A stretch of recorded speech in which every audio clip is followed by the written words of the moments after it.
Naudas ir tik daudz kā nekad. Vienīgā problēma ir, kad arvien mazāk cilvēku tā uzticas. Šobrīd globālā monetārā sistēma nonāk pārmaiņu laikos, kad arvien mazāk ticības ir papīra naudai, valūtām, dolāram, eiro, Ķīnas juaņām un tā tālāk, bet uzticība pāriet uz cietajiem aktīviem, tai skaitā zeltu. Problēma ir globāla. Šobrīd lielākā pasaules ekonomika Amerika arī saskaras ar grūtībām.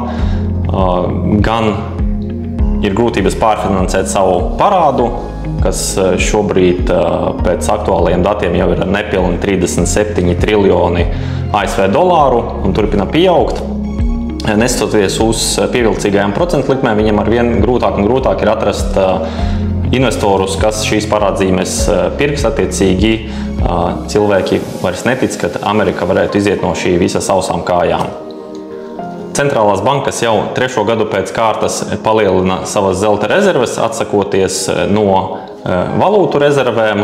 It sevišķi tas novērojams ir jaunatīstības valstīs, un šobrīd nav signālu, kad bankas pārtrauktu šo iepirkumu politiku.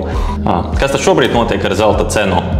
2024. gadā zelta cena vairāk kā 60 reizes bija sasniegusi savu rekordcenu. Zelta cena turpina augt.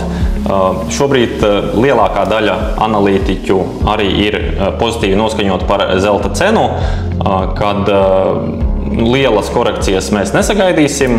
Tuvākās 5-gades plāns varētu būt, ka zelta cena nonāks līdz $5000 atzīmei.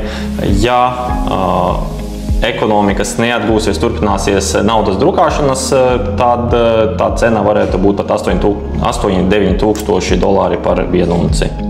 Kā šobrīd iesaka veidot savu investīciju portfeli, tad to mierīgo laiku scenāriju, kad zeltā ieteica glabāt līdz 10% vajadzētu atlikt un šo daļu dārgmetālos palielināt.